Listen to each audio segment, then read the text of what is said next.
आज गए हम एक नए मेहमान के नामकरण में। हेलो दोस्तों, कैसे हो सब? स्वागत है आपका मेरे फिर से एक और नई मिनी व्लॉग में। आज सुबह सुबह नाश्ते में सब्जी बनाने के लिए मैं ढूंढ रही थी लौकी। लौकी तो इनमें नहीं हुई थी, पर जो हुई थी वो इतनी छोटी थी। और आज ना मेरी चाची की बेटी का भी नामकरण है। पहले तो मेरा जाने का कोई प्लान नहीं था, क्योंकि मम्मी ने मना कर दिया था। पापा जाने वाले थे, फिर अचानक से पापा का कुछ काम आ गया तो मुझे जाना पड़ा। और सभी लोग तैयार होके रोड पे चले गए थे, तब जाके मैंने तैयार होना शुरू किया। और आज तो मैं इतनी जल्दी तैयार हो गई, भाई पूछो मत। कुछ ज्यादा ही जल्दी तैयार हो गई कि चाची वो भी बोलने लग गई, इतनी जल्दी कैसे तैयार हो गई तू? फिर हम निकलते हैं फटाफट से मार्केट की ओर। चकुटिया पहुंचने के बाद हमें लेना था छोटू बेबी के लिए बहुत सारा सामान। तो सबसे पहले हम चलते हैं कपड़ों की दुकान पे।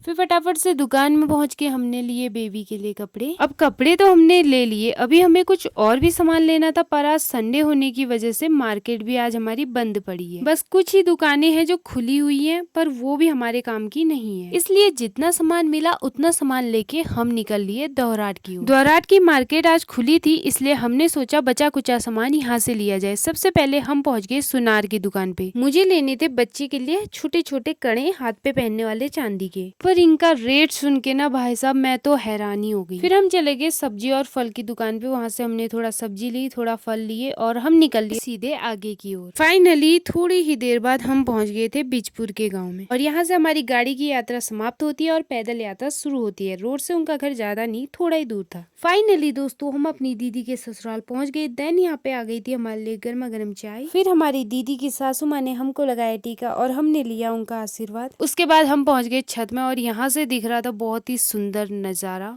फिर मैं गई अपनी एक और बहन से मिलने, और ये यहाँ पे आटा गूंदने का काम कर रही थी। तो मैं भी बहुत ज्यादा बोर हो रही थी, इसलिए मैंने सोचा क्यों ना इसकी थोड़ी मदद ही कर दी जाए। पर पता नहीं क्यों कर्म करने जाती हूँ मेरे से कांड हो जाता है। मैंने उसकी रोटी बिगाड़ दी। उसने कहा भाई तू रहन दे, तू बैठ जा। पर मेरे से बैठा नहीं गया, इसलिए मैं चली गई दूसरा काम करने के लिए। और ये जो मैं अभी बना रही हूँ ये मैं फर्स्ट टाइम बना रही हूँ, इसलिए मुझे थोड़ा डर भी लग रहा था कहीं मुझसे बिगड़ गया तो फिर बेइज्जती बहुत खतरनाक होगी। फर्स्ट टाइम बनाया इसलिए थोड़ा बेकार बना, पर ठीक था, इतना बुरा भी नहीं था। तो जब तक हम लगे थे बाहर काम पे, तब तक अंदर बेबी का नामकरण भी हो गया था। और ये हमारे दी और जीजू, जिनके बेबी का नाम पड़ा है हौ और कौशल। और जैसे कि आप लोगों को पता होगा, पहले जमाने में बच्चों को डलिया में सुलाया जाता था। जब भी किसी बच्चे का नामकरण होता था तो उसके लिए डलिया लाने का काम नानी का होता था। पर यहाँ पे नानी डलिया भी लाई थी, झूला भी लाई थी। फिर बारी आई बच्चे को उसका सामान देने की जो हम उसके लिए लाए हुए थे। सो ये है हमारी प्यारी सी क्यूट सी गुड़िया। पर ये है अभी बहुत गहरी नींद में, तो इसको डिस्टर्ब ना करते हुए थोड़ी देर बाद हम भी निकल लेते हैं अपने घर की ओर। मिलता है आपको नेक्स्ट वीडियो में, तब तक के लिए bye bye and take care.